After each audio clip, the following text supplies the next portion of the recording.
My name is Jeff Echols. I am a senior advisor and the head of marketing at Shadow Partners. And every weekday, I bring to you a conversation with an expert or a thought leader in the realm of innovation for the built environment.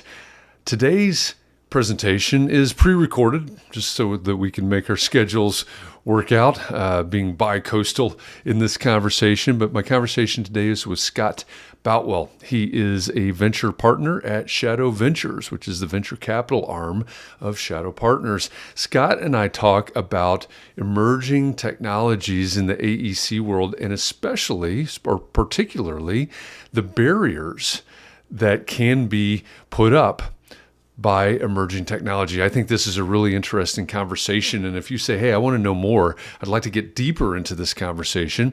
Number one, we're probably going to have Scott back to create a series around these conversations. But number two, think about joining us in October, the 24th through 26th in Atlanta, Georgia for Shadow Summit. It is our very own conference. It is purposefully intimate with a maximum of 200 tickets. And we dive deep into conversations just like this one that I'm having with Scott today.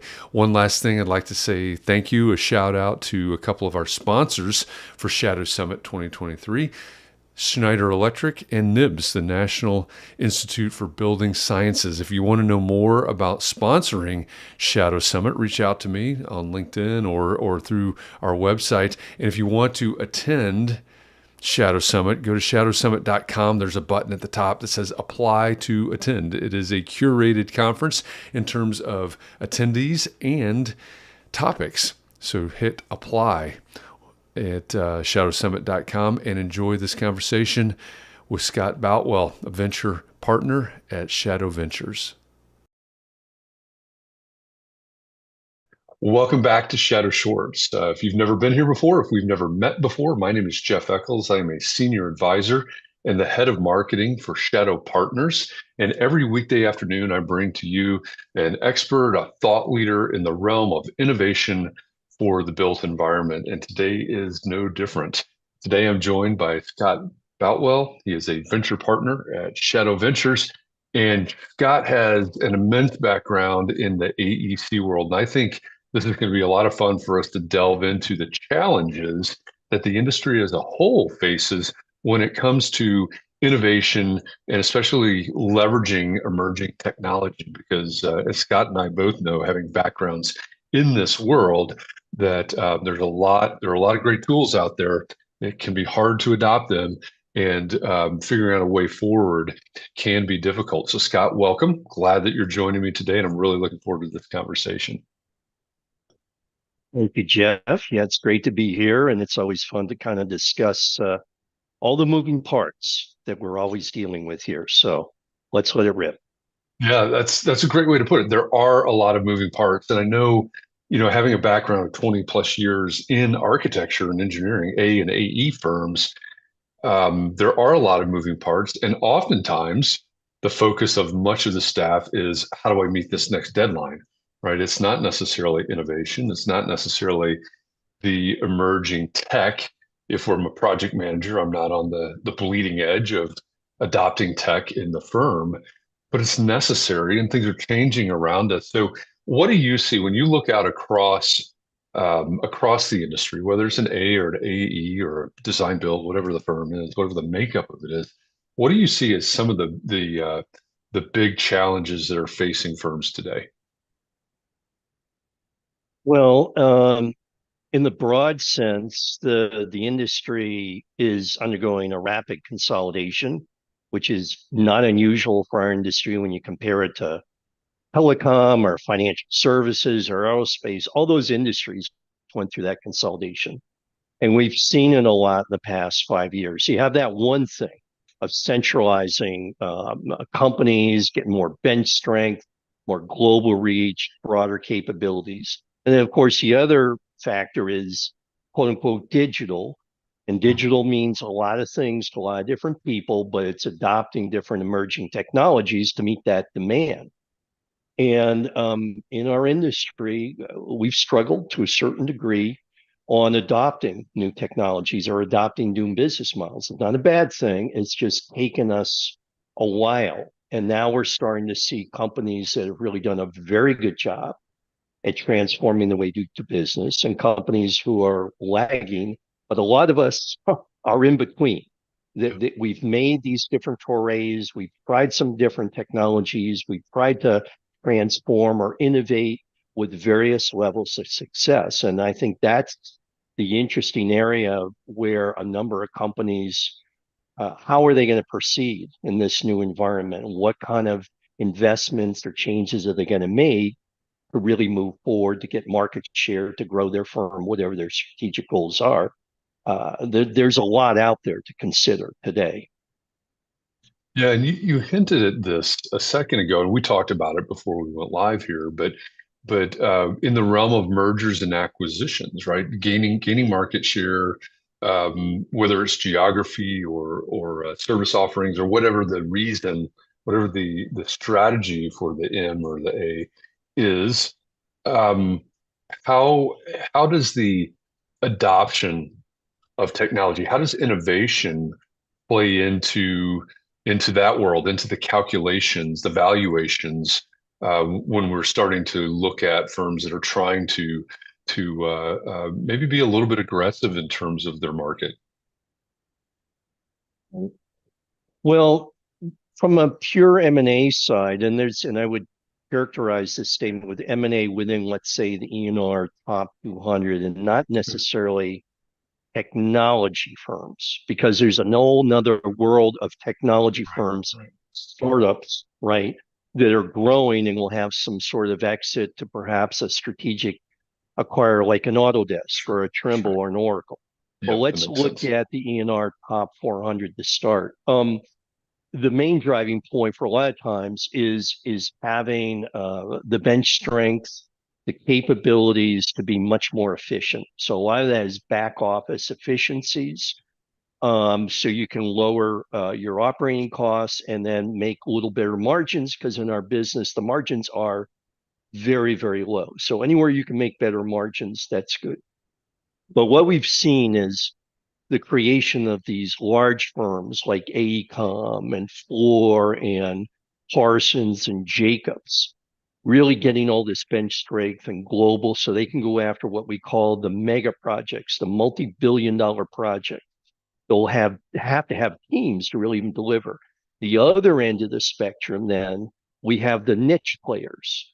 I'm fantastic in water delivery systems. I'm fantastic in railways, light transfer.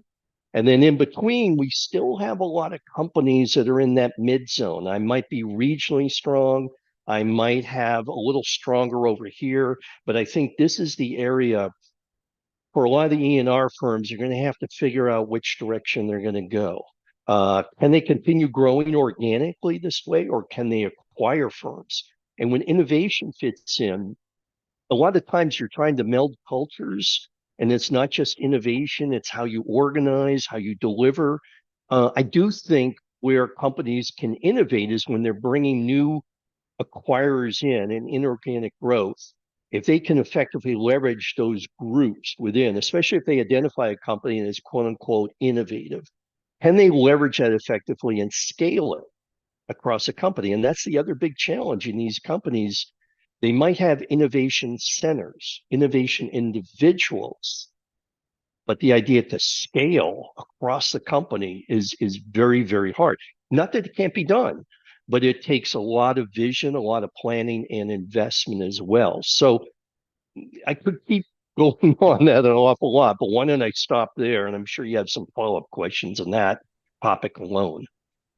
Yeah, and I think that makes sense. You have the merging, and I've had conversations, a lot of conversations recently about building a culture or developing a culture of innovation. And you're right, it's not an innovator or an innovative innovation committee, but expanding that to an actual culture in the organization.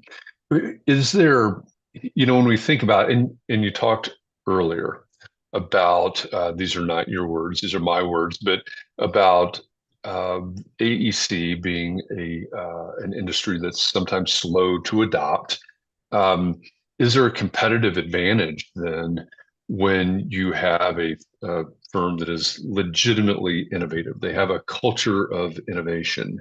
Um, is there a competitive advantage, whether it's in an M&A scenario or simply competing for projects, et cetera, competing for work? Is there a competitive advantage when there is true innovation going on? Well, I would say yes, but the key metric is for anything is going to be, are you growing? Are you winning projects? Are you winning projects at the margins you hope? Now, if you're kick ass and you have the greatest people, the greatest technology, then you can look backwards and say yes. Or you could say, hey, I have an innovative culture and that's allowed me to win. I think the way you need to assess that is look at your growth, look at your projects, look at your clients, look at your account development, look at your cost of sales, look at your margins, and look at, have I used quote unquote innovation to get to that point? And the innovation may or may not include technology.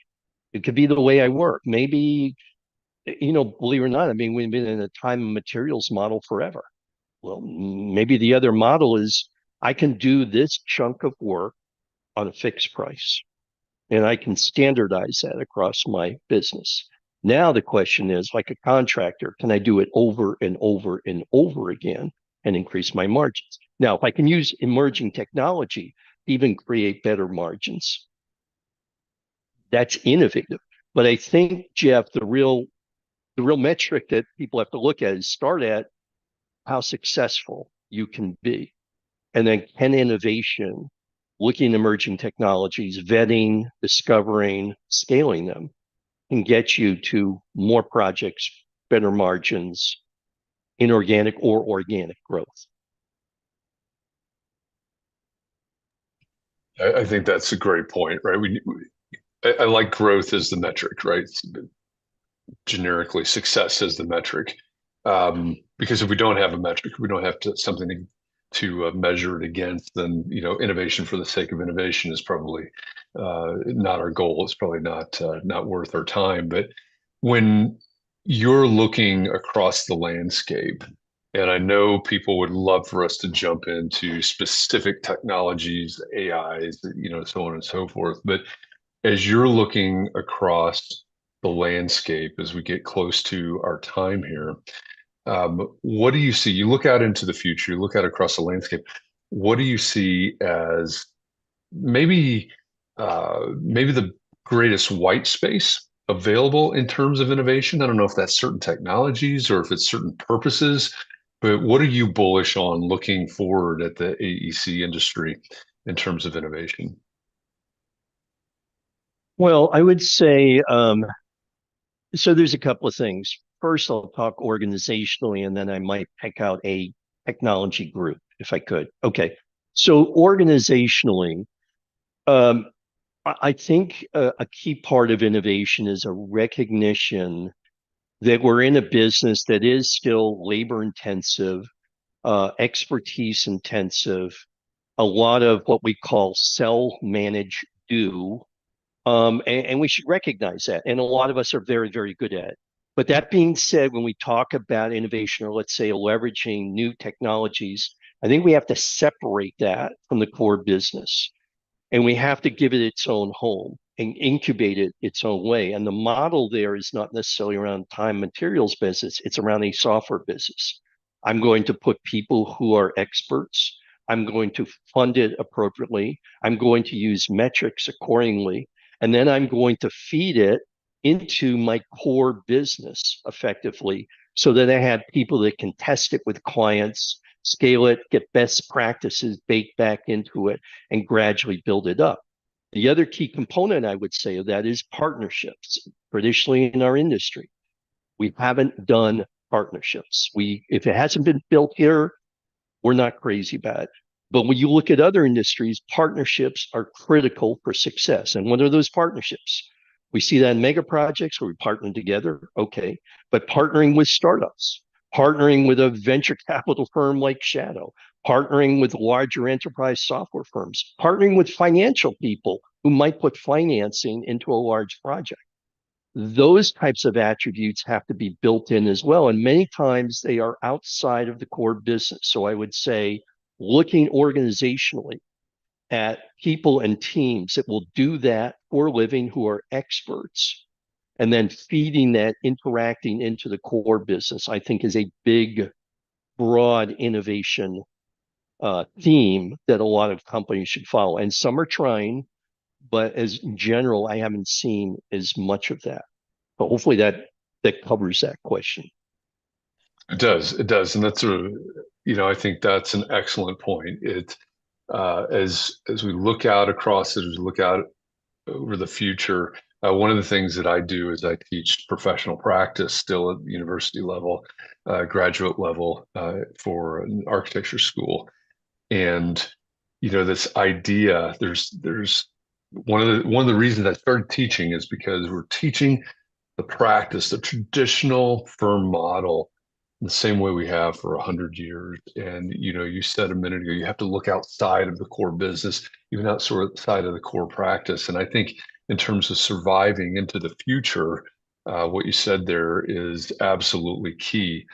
Um, some are going to resist it, but I think it's to their own detriment. So this is a conversation that could go on forever. I love this and have enjoyed this. If you're watching this right now and you say, "Oh, please keep going. I want to hear more about this. I want to dig deeper into this."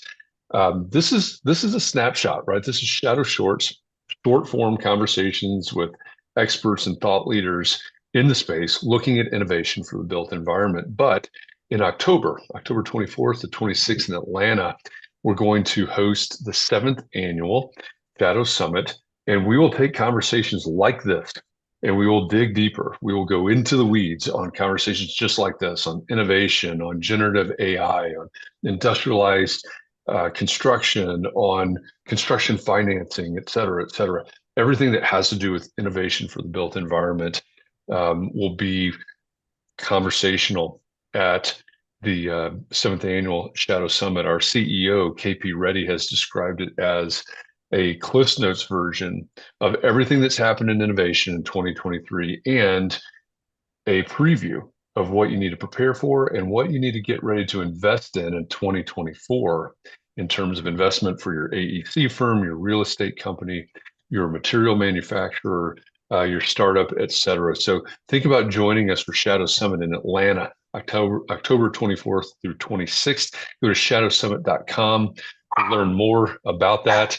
And Scott, thank you so much for this conversation. I appreciate you enlightening us, opening the door a little bit so we get a peek into what stands in the way of innovation for AEC firms going forward. Pleasure, Jeff. Lots of fun, and let's keep the conversation going. Okay. Yeah, absolutely. We will do that, and we'll do it especially at the Shadow Summit. So thanks everybody for this. We'll be back tomorrow with another Shadow Short and another expert or thought leader on innovation in the built environment. Thanks for this, and